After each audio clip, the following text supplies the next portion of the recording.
Bismillah, alhamdulillah, wa sallallahu ala rasulillah. So we're going to here comparison of principles. We mentioned the other day in the other lesson, but alhamdulillah, we can benefit.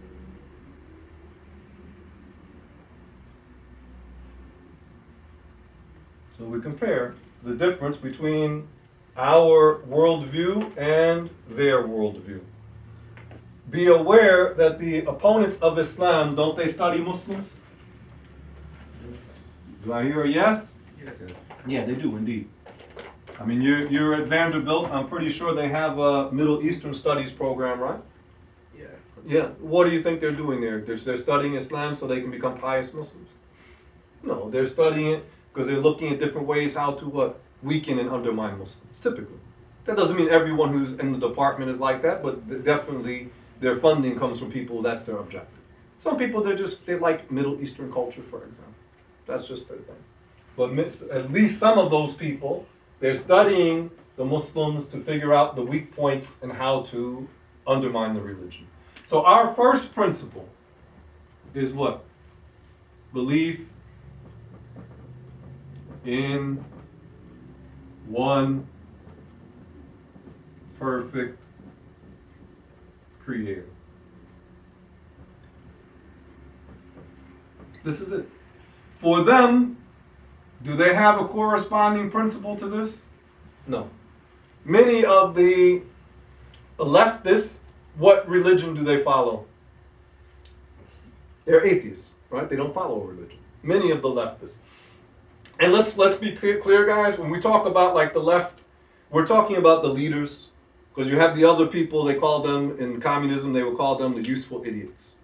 What do we mean by the useful idiots? Followers. Yeah, this is what I think Stalin was the one who came up with this. The people who will just follow what they're told. They're repeating these things without giving it a second thought. Just like we mentioned off camera, we talked about the trannies and the feminists. You had the common feminists who were just repeating, oh, we need equality, equality, equality. They did not, and with promoting also the trannies at first, they did not think through, well, sooner or later, those guys who are claiming to be women will want to compete with women. They did, because they did not think it through. Now, do you think the people up top thought that through? Of course they did. So, when we speak, again, refuting the left, and we're saying the left is like this, we're talking about the people or the ideas that are driving the ideology, not the average person in the street. Because probably even most of the many, let's say, of the leftists at least, or people who lean towards the left, they may still believe in some kind of notion of religion, or even call themselves Christian. But we're talking about what drives their ideology. So we believe in one perfect creator. Is this something that we can demonstrate by reason? Of course. How do we do that? How do we demonstrate that there is one perfect creator? Go ahead, brothers, anybody. Our first thing is what? Go through the proof, guys. The proof against their non-belief, the proof against their atheism. The creations have to have. Okay, the creation exists. It could not be what? The universe. Let's say the universe exists. The universe could not be self-created. The universe could not be beginningless, because that would lead to the infinite regression, which is invalid. And it could not have what? Could not have begun itself, could not have created itself. So what does reason necessitate? That there must be one who existed before all the phenomena, before all the creations, and brought the creation into being. And the creator, when you know the creator is beginningless, then all the other proofs also follow. Is that clear? So we have our first principle. They have really no first principle. Second principle. When we know that there's a creator, then what follows? The purpose of life is what? Worship. Yeah. The purpose of life is to worship and obey Allah. Yeah. Does that not naturally follow? You say, well, there's a God, there's a creator. Once the person accepts that, then what would be the ultimate purpose of your existence? To worship and obey the creator. There's not anything a person who claims to believe in God, but that's about the atheist.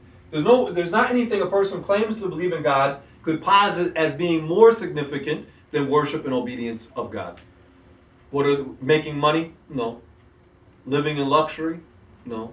Even being nice to others, that's a good thing. But is that the ultimate purpose of life? No. And being nice to people with the conditions, that is part of what? Obedience to Allah. And again, not being nice to everyone in every case, but having good manners and the like. For the leftists, their second principle, which is really their first, because they don't have a first principle, then what would they say is the purpose of life? Typically, they're going to say what? Freedom, right? Something along the lines of freedom. All right. How is this problematic from their claims?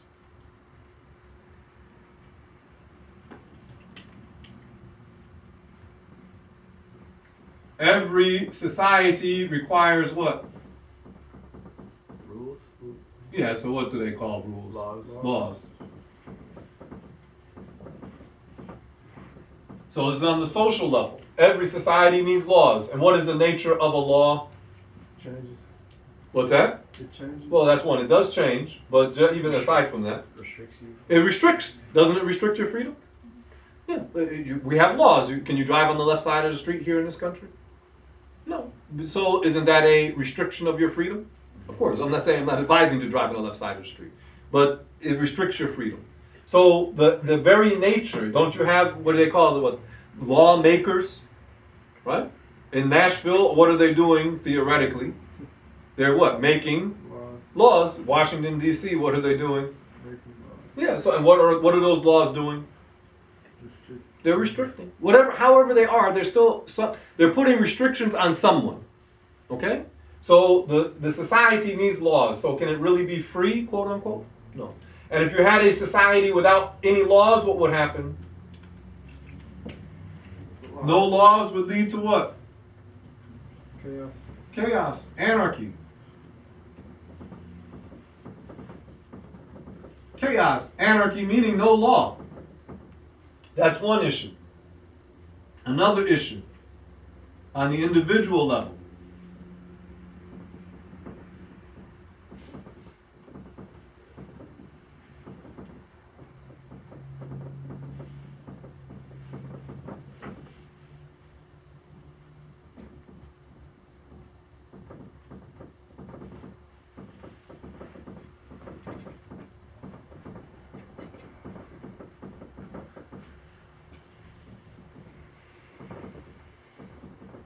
The person, if he followed all of his desires, meaning his nafsi desires, his base desires, would that person be free? Person's addicted to alcohol. Is he free? Addicted to smoking marijuana. Is he free? Heroin, cocaine, etc., etc. Freedom? No. The person who's addicted to looking at himself in the mirror, meaning like this whole vanity culture. Is that person free? No. Even from the people, in the personal development culture, they say, one guy, he actually has a book called Discipline Equals Freedom. So following the desires does not lead to what? Freedom. Clearly it doesn't lead to freedom. What about with a little child, Sumaya? You have a toddler, 2-3 years old. Do you let him do whatever he wants to do? If you leave him like that, then how will he be when he gets older? Spoiled, and his life will be what? Miserable. His life will be miserable. So can freedom be the ultimate purpose of life? Even by their claims, can it be the ultimate purpose of life? No. So we're showing that when these people, the rhetoric that they're using, keep in mind, guys, they are often just outright lying, Dean.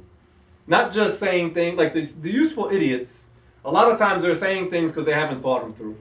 But the people who are promoting these things, these ideas, they are lying. They know that what they're saying will not work. It's not intended to work. Is that clear, Brother Ammar? It's not intended. It's one to some people because they're ignorant, they're naive, they're doing something, they think it's good, but it's actually harmful. But they think, and I'm not saying their intention makes the haram halal, I'm not saying that. But they think, at least in their mind, they think they're doing the right thing. The people who are promoting this stuff, they know that it's not going to make things better. They know that. That's not their purpose. طيب. Okay, so let's get to point 3. So we know that the purpose of life is what? To worship Allah. To worship and obey Allah Ta'ala. So how do we do that? We worship and obey how? How do we know how to worship and obey? By learning By learning what? the religion. There you go. By following, what are we going to follow? The sacred law. In Arabic, although some of the kuffar, especially the right-wing kuffar, they make the word sound bad, the sharia. We worship and obey Allah Ta'ala, how? By Following the Sharia. by following the Sharia. طيب. For these people, let's go to number 3 here. Although they claim that they are about freedom, they still need laws, right? Cancel culture is based on what? Some notion of law, right? طيب. So, what is the basis of their laws?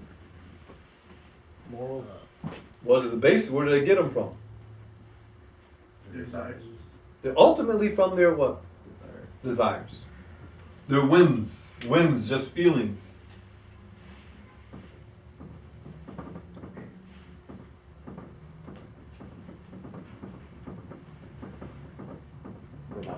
None. You only have one more line under there until the camera. Okay, okay.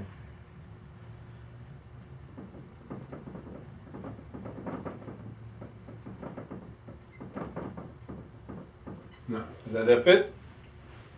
Yeah. طيب. So there, and as you said, Ammar, what is the nature of their laws? Their laws are always what? Changing. Yeah, they make up new laws. Things that were considered what? Bad. I mean, even in your lifetime, you young guys' lifetime. This whole, the trans thing, was that something considered normal when you were a young kid? No. Within your lifetime, you've seen what?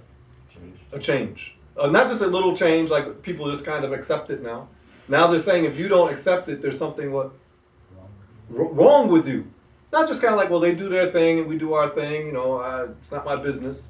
No, if you don't promote it, if you don't accept it, if you don't think highly of it, they deem that you have a problem. On what basis? Why was it wrong at one time and then it became right? They don't have a what? They don't have a basis. So here we want to focus, they don't have a standard. When you think about it, Fareed, you think really, well, where are they getting their morals from? Where are they getting their standards from? They don't have a basis. Okay, and let's go to the 4th principle and then we'll finish, inshallah. Let's mention the other point here related to this. If we worship and obey Allah Ta'ala by following the sacred law, then what happens? This is for the person's benefit in what? In what? In this life and the afterlife. If you follow their laws by what is apparent, do they bring tranquility and harmony in this life? No. And we know religiously it leads to what? Destruction. Meaning the extreme everlasting torture in the hereafter. But even in this life, if you had BLM and Antifa, they became the rulers in this country. What do you think would be the result? Chaos. Absolute chaos. Absolute chaos. No. So they don't bring any tranquility. Even when you look at them individually, besides like them as social movements, individually, do you feel that these people are like well-balanced and tranquil people? No, you don't. You see the woman, she's got purple and green and orange hair, and she's got like foam at the mouth yelling, right? You got another guy walking around, he doesn't know, maybe today I'm a woman, maybe tomorrow I'll be a cow, he doesn't know what he is. Okay? So how is this going to bring any sense of peace and tranquility? No. Also related to this, let's mention, with their identity politics, remember their first objective is to come up with these different identity groups to fight the what? The establishment. You got a government, the culture, the mainstream, what had been the mainstream culture, right? You with me? And then after a while, what happens with these identity groups? Do you just have feminists? The feminists become what? Black feminists, black lesbian feminists, white redhead feminists, Asian feminists who like, I don't know, animal. What they start breaking off into different what? Groups. And then each one of those groups, what do they end up doing? Fighting each other. So you just end up with more and more identity groups doing what? Fighting. Because each group was one brother Kareem, he called it the oppression Olympics or the victimization Olympics. Each one is trying to prove I'm more victimized than you are. You got it, Dean? Isn't that what it's leading to? Each one's trying to say I'm more of a victim than you, and it leads to them fragmenting, and all of them what? Fighting. You look at the Islamic worldview.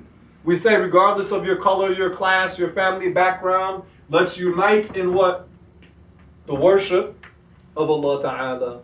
And let us unite in what? The obedience to Allah by following the sacred law. I don't care what country you came from, how old you are, meaning in terms of your mukallaf, meaning that we all should what? Follow the sacred law. If it's a little child, you want the goodness for the child, of course, too. So we want to bring unity through obedience to Allah Ta'ala. Their way, it will not lead to unity. It will just lead to more and more chaos, each one figuring out how I'm more oppressed than you are. Okay, fourth principle, and we finish, inshallah. Let me take a pic, inshallah. Is this clear, guys? This is a quick review. This is useful, I believe, inshallah, for you guys who, not everybody comes to our lessons. You guys probably know Muslims in this city who have not learned, young people who have not learned. And they may be affected by these leftist ideas. Brother Waqi', we mentioned in the beginning, just because we're talking about the left, it doesn't mean that we are promoting the right-wing people. But the Muslims, the young Muslims in particular, are more likely to be affected and influenced by leftist ideology. And if a person believes in this ideology, the whole package, it leads to blasphemy. Because to claim, for example, that men and women should have identical rights, this is blasphemy. Okay? To claim that it's halal to engage in homosexual behavior, this is blasphemy. To claim that it's halal for a man to dress up like a woman and a woman to dress up like a man, goes against the religion. This is kufr. So this is why we're warning. The right-wing ideology, yes, it is a danger. Because some of these people literally want to physically harm Muslims. But if you have an enemy who tells you, I hate you and I want to harm you, don't you typically take the necessary precautions if you can? But you have Muslims who are repeating this stuff from the left. And I've seen many people falling into blasphemy or coming to the edge of blasphemy over this leftist ideology, which we already said has no basis, no standards. Point 4. How much time on the camera? 9 minutes. Okay, that we should be fine. Inshallah.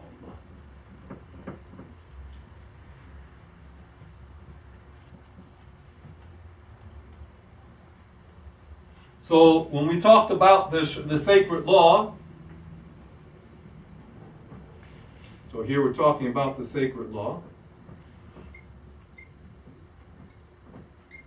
How do we know that it's legitimate? Because the prophets. Naam, there you go. Very good, Brother Ahmed.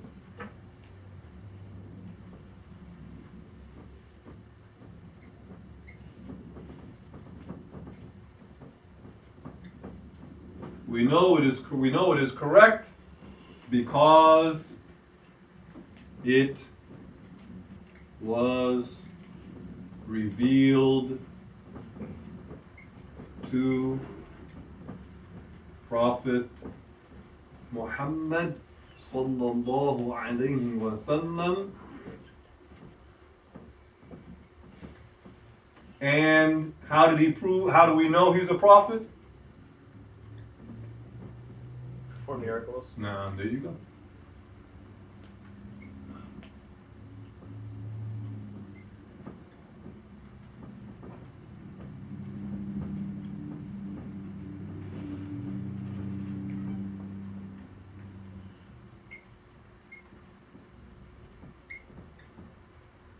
Everybody clear about this? Easy, right? For them, meaning the leftists,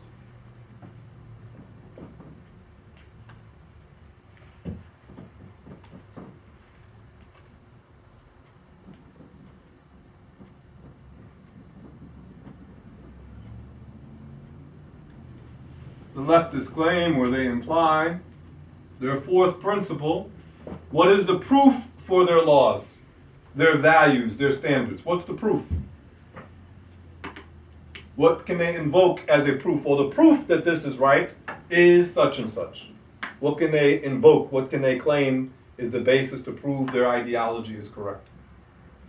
They literally have no what? Proof. They literally have no proof. What is their proof that they can repeat it over and over on the TV and in the social media? It's just through what? Propaganda. What is the proof that what they're claiming is true? What is the proof? What can they claim? What can they invoke? What's that? They claim it's human rights, but even that has no basis. Yeah. Who gave human beings their rights? Oh, yeah, there you go. But these are atheists. Look, Ammar. They claim that human beings, these are human rights. We did all the gibberish that they say. They claim that these are human rights. And then don't they discover new rights? They change that too. Yeah. But so you're saying that the humans had these rights, they have always existed, but we didn't know them. We didn't know we had to discover them. Is this not absurd? Like with the tranny thing. If you look at UN stuff from like 40 years ago, there's no mention of the trannies. Now, this is part of what? They consider it a human right. Who discovered that this was a human right, and what's the proof that this discovery is true? You see, do you see? It is laughable, but how many Muslims are falling for this stuff? Yeah, when you frame it the right way, you see, well, it's all fake. So let's finish this point here. So they have no proof for their standards. Not only do their standards, they're not valid, they can't even claim a proof for their standards.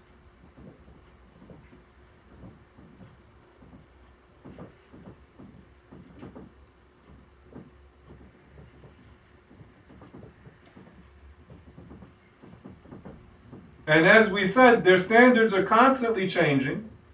And they're not changing because the masses have voted on those changes. A lot of it comes from them being manipulated by the media. Media and by propaganda, whether it's TV, schools, a lot of schooling is what? Propaganda. That is through propaganda that they influence the people. And let's finish the last point here. What is our da'wah to? What is our call to? What is the result of our call? What is the result of our call? We said it already. What is the result? Salvation. Salvation.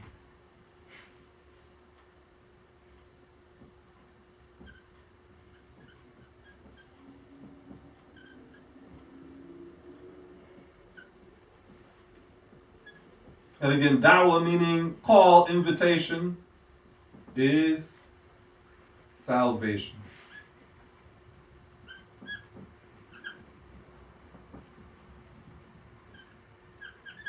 Even in this dunya, if you are a good Muslim, really good Muslim, pious Muslim, won't you develop the qualities like patience, honesty, humility?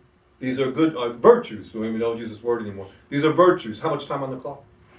3 minutes. Okay, perfect. So that having these qualities, being charitable, being generous, are these not great qualities? No. And if one is following what we have mentioned, following the sacred law, following the way of the Prophet sallallahu alaihi wasallam, he will cultivate in himself or herself these positive virtues. What is the result of their da'wah? Meaning the leftists. Everybody follows their desires, and over time, they're making the rules. But their da'wah in a bigger scale. You're right. Their da'wah leads to what? Mental illness. Right? Psychological. Right? If a dude doesn't know, am I a man or a woman today? I really don't know. No, I mean this is how some of them are. I'm not saying me. I'm saying that. Mm-hmm. That he doesn't know. He's having a crisis. He doesn't know if he's a man or a woman. It leads to what? Mental illness. Suicide, yeah, that's it. That's on the individual level. Drug use, right? And on the societal level leads to what? Chaos, confusion, and ultimately what? Where are these people ending up? They end up in hellfire. So as a Muslim, there's no way we should have any, be intimidated by these people. You need to frame it in the proper way. Because we already mentioned their isnad, their history, it comes from what? Confusion and chaos, meaning going back to the Protestant Revolution. And then what's going on now, a lot of it, guys, is propaganda and social engineering. Don't be fooled, Ahmed, don't be fooled. They're lying. You're not dealing with people who tell the truth mostly, but they lie here and there to try to get out of being embarrassed. They are lying on top of lies. Like maybe 50, 60, 75% of what they're saying are lies. So you have to be aware. And again, our da'wah is a call for anybody. Doesn't matter their color, their nationality, height, whatever. The person follows our way, and we love for everyone to follow our way. They attain what? Salvation. If you follow their da'wah, it will lead to what? Mental illness, suicide, and social chaos. Walhamdulillah wa sallallahu ala rasulillah.